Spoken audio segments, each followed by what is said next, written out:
اکرم صلی اللہ علیہ وسلم نے اسی سن 7 ہجری میں حضرت ام المومنین میمونہ رضی اللہ عنہا سے نکاح فرمایا. اب حضور اکرم صلی اللہ علیہ وسلم کے لیے یہ آخری نکاح ہے. حضور صلی اللہ علیہ وسلم جتنے نکاح کیے ہیں تو اس میں سے یہ سب سے آخری نکاح ہے جو اس سال سن 7 ہجری میں حضرت میمونہ سے ہوا. ام المومنین میمونہ رضی اللہ عنہا سے یہ نکاح ہوا. اب حضور صلی اللہ علیہ وسلم کے نکاح پر تھوڑی سی بات سنیں. جتنے نکاح کیے ہیں حضور اکرم صلی اللہ علیہ وسلم، یاد رکھیں عام طور پر انسان کو جو بیویوں کی ضرورت ہوتی ہے وہ جوانی میں ہوتی ہے.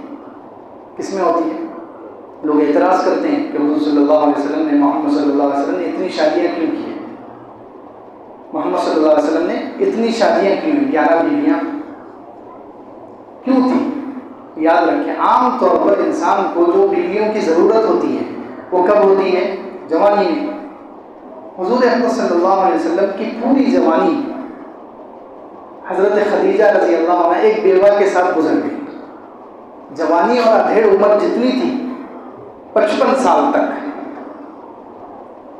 کتنے سال تک؟ 55 سال تک کی جو عمر تھی وہ حضور اکرم صلی اللہ علیہ وسلم کی، اب ظاہر سی بات ہے 55 سال سے لے کر 63 یہ 8 سال جو ہے اخیر کی، 55 سے 63 اخیر کے 8 سالوں میں حضور صلی اللہ علیہ وسلم نے زیادہ تر نکاح کیے ہیں. اب بتائیے 55 سال کے بڑھاپے میں انسان کو زیادہ بیویوں کی ضرورت ہوتی ہے یا 25 سال جوانی کی عمر میں؟ جوانی کی عمر میں زیادہ ضرورت ہوتی ہے. لیکن 25 سال میں حضور اکرم صلی اللہ علیہ وسلم کا عمل کیا ہے کہ 25 سال کی عمر میں حضور اکرم صلی اللہ علیہ وسلم نے جب نکاح فرمایا ہے تو وہ حضرت خدیجہ رضی اللہ عنہ سے کیا. عام طور پر کوئی نوجوان بیوہ سے نکاح کرنے کے لیے جلدی تیار نہیں ہوتا. ہو بھی جائے تو ایسی بیوہ جو 2 مرتبہ بیوہ ہو چکی ہو اس سے کوئی نکاح نہیں کرتا، اور اگر اس سے بھی کر لے تب بھی وہ ایسی بیوہ سے کرے گا جو اپنے سے عمر میں کم ہو. حضور اکرم صلی اللہ علیہ وسلم نے ایک تو بیوہ سے نکاح کیا جوانی میں، عین جوانی میں بیوہ عورت سے نکاح کیا، وہ بھی ڈبل بیوہ تھی، 2 مردوں سے بیوہ تھی، اس سے نکاح کیا. اور پھر ایسی عورت تھی جن کی عمر حضور اکرم صلی اللہ علیہ وسلم سے 15 سال زیادہ تھی. اب اندازہ لگائیں حضور اکرم صلی اللہ علیہ وسلم کی زندگی کتنی پاکیزہ ہے، کتنی پاک باز جوانی، اور حضور اکرم صلی اللہ علیہ وسلم کو اپنی ذات پر کتنا کنٹرول ہے. پھر دوسری بات، دوسرا جو نکاح ہوا حضرت سودا سے ہوا. وہ نکاح کیوں ہوا؟ وہ نکاح جو ہے حضرت خدیجہ رضی اللہ عنہ کا انتقال ہو گیا اور حضور صلی اللہ علیہ وسلم کی تقریباً جتنی اولاد ہیں وہ حضرت خدیجہ سے تھی. اب وہ چھوٹی چھوٹی بچیاں حضرت فاطمہ ہیں، حضرت زینب ہے، ام کلثوم رضی اللہ عنہ، حضرت رقیہ، 4 لڑکیاں، ان کی دیکھ ریکھ اور پرورش، ان کی تربیت کے لیے اب حضرت خدیجہ کے بعد کوئی نہیں تھا. حضور اکرم صلی اللہ علیہ وسلم کو باہر دعوت بھی دینا تھا، باہر جا کر دن بھر دعوت بھی دیتے تھے، لوگوں کو اللہ کی طرف بلاتے تھے. پھر گھر پر آنے کے بعد سارے کام حضور اکرم صلی اللہ علیہ وسلم کو خود کرنے پڑتے تھے. اب بتائیے، خود کھانا بھی بنانا ہے، چھوٹی بچیوں کو تیار بھی کرنا ہے، ان کے سارے کتنا سارا کام. تو اس وجہ سے اب حضرت سودا رضی اللہ عنہ سے جو دوسرا نکاح ہوا وہ گویا گھریلو کام کاج اور بچیوں کے سنبھالنے کے لیے ہوا. اس میں بھی حضور اکرم صلی اللہ علیہ وسلم کے خواہش کا دخل نہیں. وہ بچیوں کی تربیت کے لیے، بچیوں کی پرورش کے لیے، بچیوں کو سنبھالنے کے لیے گھریلو نظام سنبھل جائے تاکہ باہر کا کام اچھے سے، باہر کی ذمہ داری صحیح طریقے سے ادا ہو. اس لیے حضرت سودا رضی اللہ عنہ سے نکاح. یہ اب حضرت عائشہ رضی اللہ عنہ کا جو رخصتی ہوئی وہ 55 سال کی عمر میں، جب حضور اکرم صلی اللہ علیہ وسلم کی عمر تھی 55 سال. اب یہاں سے دیکھیے یہ 8 سال میں حضور صلی اللہ علیہ وسلم کے باقی 9 نکاح ہوئے. اب ظاہر سی بات ہے یہ نکاح 55 سال کی عمر میں جو 8 اور 9 نکاح جو آخر کے ہوئے ہیں، یہ 55 سال کا جو بوڑھا ہو وہ کبھی بھی جو ہے اپنے خواہش سے نکاح نہیں کرتا. وہ جو ہے جب بھی نکاح کرے گا اس میں کوئی مصلحت ہوگی. تو حضور اکرم صلی اللہ علیہ وسلم نے جو باقی کی جو 8 عورتوں سے نکاح کیا ہے اس میں 3 مصلحتیں ہیں، اس میں 3 مصلحتیں ہیں، 3 حکمتیں ہیں. اس وجہ سے 3 وجہ چھپی ہوئی. ایک تو ملکی مصلحت، سیاسی مصلحت، ایک ہے ملی مصلحت، ملت اسلامیہ، اسلام کا فائدہ، ملت کا فائدہ، اور تیسرے شخصی مصلحت. یاد رکھیے 3 مصلحتوں سے یہ 8 جو نکاح ہوئے وہ اپنی خواہش سے، اپنی ضرورت کے لیے اور اپنے لیے نہیں بلکہ یہ 3 مصلحتوں سے حضور اکرم صلی اللہ علیہ وسلم نے نکاح فرمایا. ملکی مصلحت سے یعنی سیاسی مصلحت سے، جیسے ابو سفیان جو اس زمانے میں مکہ مکرمہ اور پورے مشرکین کے سردار تھے، ان کی بیٹی سے حضور صلی اللہ علیہ وسلم نے نکاح کیا ام حبیبہ رضی اللہ عنہ سے. کیوں؟ تاکہ جب ان سے نکاح ہو جائے گا تو جو مشرکوں کا جو سردار ہے، جو مخالف پارٹی کا سردار ہے، اس کی بیٹی سے جب نکاح ہو جائے گا اور حضور اس کے داماد بن جائیں گے تو ظاہر سی بات ہے مخالفت میں کمی آ جائے گی۔ اس کے بعد سے جب سے حضور اکرم صلی اللہ علیہ وسلم نے ابو سفیان کی بیٹی ام حبیبہ رضی اللہ عنہ سے نکاح کیا ہے، دوبارہ پھر کبھی مکے والوں کو ہمت نہیں ہوئی مدینے پر حملہ کرنے کی۔ یہ سیاسی مصلحت ملکی، یعنی جو ملک تھا مسلمانوں کا مدینہ منورہ، اس کے فائدے کے لیے حضور صلی اللہ علیہ وسلم نے یہ نکاح کیا تاکہ دشمنوں کی دشمنی میں کمی آ جائے، ان کی مخالفت میں کمزوری آ جائے۔ ظاہر سی بات ہے داماد کے خلاف کون حملہ کرے؟ اس لیے اسی طریقے سے حضرت صفیہ سے نکاح کیا۔ حضرت صفیہ رضی اللہ عنہ جو پہلے یہودی سردار کی بیٹی ہیں، اور ان کا جو شوہر تھا وہ بھی یہودیوں کا بڑا سردار تھا، کنانہ ابن ابی الحقیق۔ تو اب حضور صلی اللہ علیہ وسلم نے غزوہ خیبر کے بعد حضرت صفیہ سے نکاح کیا، اس میں بھی یہ اسلامی ملک کا، مدینہ منورہ کا فائدہ تھا۔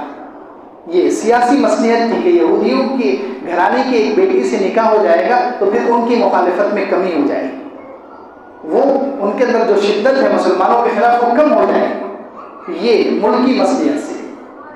اسی طریقے سے حضرت جویریہ سے نکاح ہوا، یہ بھی ملکی مصلحت سے۔ حضرت جویریہ ایک خاندان کی تھی، وہاں حضور صلی اللہ علیہ وسلم نے حملہ کیا اور پھر وہاں کے 600 گھرانے مسلمانوں کے قید میں آ گئے۔ حضور اکرم صلی اللہ علیہ وسلم نے سردار کی بیٹی حضرت جویریہ سے نکاح کر لیا، تو حضرت جویریہ کی برکت سے پھر سارے صحابہ کرام نے 600 گھرانوں کو آزاد کر دیا، اور اسی وقت ان 600 گھرانوں کو اسلام کی توفیق مل گئی۔ یہ ملکی سیاسی مصلحت سے یہ نکاح کیا۔ یہ 3 نکاح مثال کے طور پر پیش کیے۔ اسی طریقے سے ملی مصلحت یعنی اسلام کا جس میں فائدہ ہو وہ نکاح کیا حضرت عائشہ سے۔ حضرت عائشہ رضی اللہ عنہ سے جو نکاح کیا ہے حضور اکرم صلی اللہ علیہ وسلم نے ملت اسلامیہ کا فائدہ، کیونکہ حضرت عائشہ رضی اللہ عنہ چھوٹی عمر کی 9 سال کی عمر میں رخصتی ہوئی، تو یہ نکاح کرنے کا مقصد یہ تھا کہ یہ چھوٹی عمر کی عورت جو بچپن سے جو لڑکی مسلمان ہے، کیونکہ اس زمانے میں بچپن سے مسلمانوں کا ملنا مشکل تھا، سارے صحابہ کرام کوئی 20 سال کی عمر میں مسلمان ہو رہا ہے، کوئی 30 سال، کوئی 40 سال، بڑی بڑی عمر میں لوگ مسلمان ہوتے تھے، پہلے کافر تھے، لیکن حضرت عائشہ رضی اللہ عنہ وہ ہیں جو بچپن سے مسلمان ہیں، تو انہوں نے جب بچپن میں آنکھ کھلی تو اسلامی گھر میں، تو ان کا ذہن جو ہے صاف ہے، ان کی جو ذہن کی دماغ کی جو تختی ہے وہ بالکل صاف ہے۔ حضور اکرم صلی اللہ علیہ وسلم کے اس نکاح کی مصلحت یہ تھی کہ چونکہ انسان جو ہے 2 طرح کی زندگی گزرے، انسان کی زندگی کے 2 پہلو ہیں، ایک تو باہر کی زندگی ہوتی ہے گھر کے، اور ایک گھر کے اندر کی زندگی ہے۔ ہر انسان کی 2 زندگیاں ہیں، گھر کے باہر کی اور گھر کے اندر کی۔ گھر کے باہر کی جیسے ہم لوگ ہیں، باہر کی زندگی کو جلوت کی زندگی کہتے ہیں، جو لوگوں کے اندر انسان دکان میں بیٹھتا ہے، بازار میں پھرتا ہے، دوستوں کے ساتھ رہتا ہے۔ حضور اکرم صلی اللہ علیہ وسلم کی جو باہر کی زندگی تھی جلوت، وہ بھی انسانوں کے لیے نمونہ، اور جو گھر کی زندگی ہے خلوت تنہائی کی، وہ بھی انسانوں کے لیے نمونہ۔ تو باہر کی جو زندگی ہے، مسجد میں حضور اکرم صلی اللہ علیہ وسلم کیسے رہتے تھے، بازار میں، دکانوں میں، جب لڑائی کے لیے جاتے تھے وہاں کیسے رہتے تھے، اس کو نقل کرنے والے، اس کو دیکھنے والے، وہاں باہر کی حدیثیں سننے والے تو ہزاروں لوگ ہیں۔ پورے جتنے مرد صحابہ کرام تھے سب حضور اکرم صلی اللہ علیہ وسلم کے ایک ایک عمل کو دیکھ رہے ہیں، آپ کے ایک ایک عمل کو نقل کر رہے ہیں، وہ ذہن و دماغ میں محفوظ کر رہے ہیں۔ لیکن گھر کی زندگی کو جب حضور اکرم صلی اللہ علیہ وسلم گھر کے اندر چلے گئے تو اب یہ صحابہ تو اندر نہیں جائیں گے، یہ مرد تو اندر نہیں جائیں گے، تو اب اندر کی زندگی کا بھی حضور اکرم صلی اللہ علیہ وسلم کا ایک ایک زبان کا بول، ایک ایک عمل نمونہ ہے۔ انسانیت کو پتہ چلنا چاہیے کہ حضور اکرم صلی اللہ علیہ وسلم گھر میں بیویوں کے ساتھ کیا بات کرتے تھے، گھر میں عمل کیسا ہوتا تھا۔ تو گھر کا قول اور فعل وہ بھی چونکہ انسانوں کے لیے نمونہ ہے، تو اس کو محفوظ کرنے کے لیے کوئی ایسی لڑکی کی ضرورت تھی جو بچپن سے مسلمان ہو، بہت زیادہ سمجھدار ہو اور بہت زیادہ ذہین ہو، اور وہ ساری صفتیں حضرت عائشہ میں موجود تھی رضی اللہ عنہ۔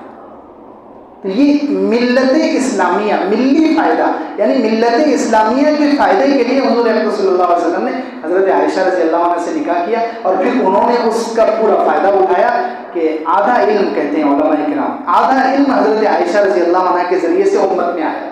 آدھے سے مراد 50% نہیں ہے، جو تقسیم ہے آدھا آدھا جو ہوتا ہے ہمیشہ پرسنٹیج کے اعتبار سے نہیں ہوتا، کبھی کبھی انسانی زندگی کے پہلوؤں کے اعتبار سے ہوتا ہے۔ ایک حضور اکرم صلی اللہ علیہ وسلم کی زندگی کا پہلو جو باہر کا ہے جس سے پہلے بیان ہو، اور ایک گھر کے اندر کا ہے، اس اعتبار سے آدھا دی گھر کے اندر کی جو زندگی ہے، تو وہ پوری زندگی حضور اکرم صلی اللہ علیہ وسلم کی باہر آئی ہے، امت کو معلوم ہوئی ہے، اس کے بارے میں حدیثیں، حضور اکرم صلی اللہ علیہ وسلم کا طرز عمل، حضور اکرم صلی اللہ علیہ وسلم کی باتیں، وہ ساری حضرت عائشہ رضی اللہ عنہ کے ذریعے سے معلوم۔ اس لیے کہتے ہیں کہ آدھا علم حضرت عائشہ رضی اللہ عنہ کے ذریعے سے پوری امت کو ملا ہے، اس کا اتنا فائدہ ہوا۔ تو حضرت عائشہ رضی اللہ عنہ سے جو نکاح تھا وہ اس مصلحت سے تھا، ملت کا فائدہ، اسلام کا فائدہ، تاکہ گھر کے اندر کوئی ایسی عورت ہو جو سمجھدار ہو، ذہین ہو، اور پوری حدیثوں کو اور باتوں کو اپنے ذہن میں محفوظ کر لے اور آگے پہنچائے۔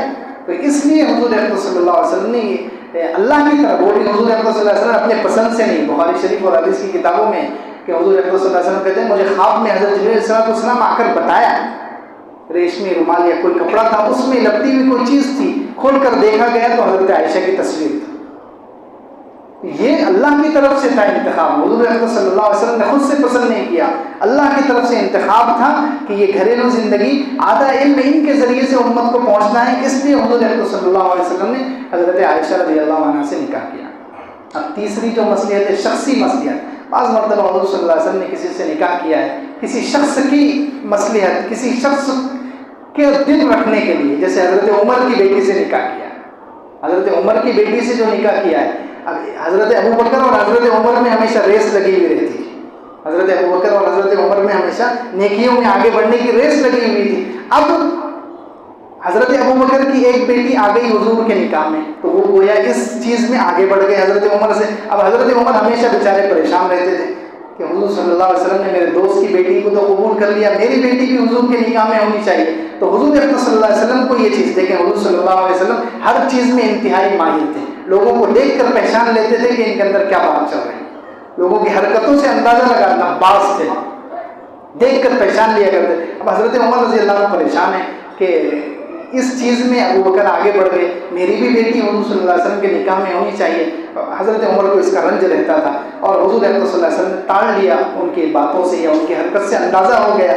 تو جیسے ہی حضرت حفصہ کے جو شوہر تھے حضرت خنیس ابن حذافہ، ان کا غزوہ احد میں وہ شہید ہوئے، حضور صلی اللہ علیہ وسلم نے نکاح کا پیغام بھیجا اور حضرت عمر کی بیٹی کو بھی اپنے نکاح میں لے لیا۔ یہ شخصی مصلحت تھی، کسی شخص کا دل رکھنے کے لیے، حضرت عمر کا دل رکھنا ہے اس لیے نکاح کیا۔ اسی طریقے سے حضرت ام سلمہ سے نکاح کیا، ان کے شوہر کا انتقال ہو گیا، وہ ہجرت کر کے بیچاری بہت مشقت اٹھا کر آئی تھی، اور ان کے چچا زاد بھائی تھے ابو سلمہ، ان کا انتقال ہو گیا، تو ان کا دل رکھنے کے لیے حضور صلی اللہ علیہ وسلم نے ان سے نکاح فرمایا۔ تو جتنے بھی نکاح ہیں یاد رکھیں یہ حضور اکرم صلی اللہ علیہ وسلم کی ذاتی غرض سے، یا اپنے لیے نہیں تھی، ورنہ اگر جو اپنے لیے نکاح کرتا ہے وہ جوانی میں کرتا ہے، بڑھاپے میں نہیں کرتا۔ جو اپنے لیے نکاح کرے گا اپنی خواہش کے لیے، وہ 25 سال کی عمر میں کرے گا، 30 سال کی عمر میں کرے گا، 35 سال کی عمر میں کرے گا۔ حضور اکرم صلی اللہ علیہ وسلم کی جو زیادہ نکاح ہوئے وہ 55 کے بعد سے 63 اخیر کے 8 سالوں میں ہوئے، بڑھاپے کی عمر میں۔ تو اس عمر میں جتنے نکاح ہوئے اس میں کوئی مصلحت، یہ 3 مصلحتیں چھپی ہوئی تھی، اس لیے حضور صلی اللہ علیہ وسلم نے نکاح کیا ہے۔ اس لیے ہم ہمیشہ ان چیزوں کو یاد رکھیں تاکہ باطل کی طرف سے جو اعتراضات ہو اس کی وجہ سے حضور اکرم صلی اللہ علیہ وسلم کی محبت میں کمی نہیں ہونی چاہیے۔ ہم سارے پہلوؤں کو دیکھیں تاکہ حضور اکرم صلی اللہ علیہ وسلم کی محبت ہمارے اندر قائم رہے۔ اللہ تعالیٰ ہم سب کو امت کی توفیق عطا کرے۔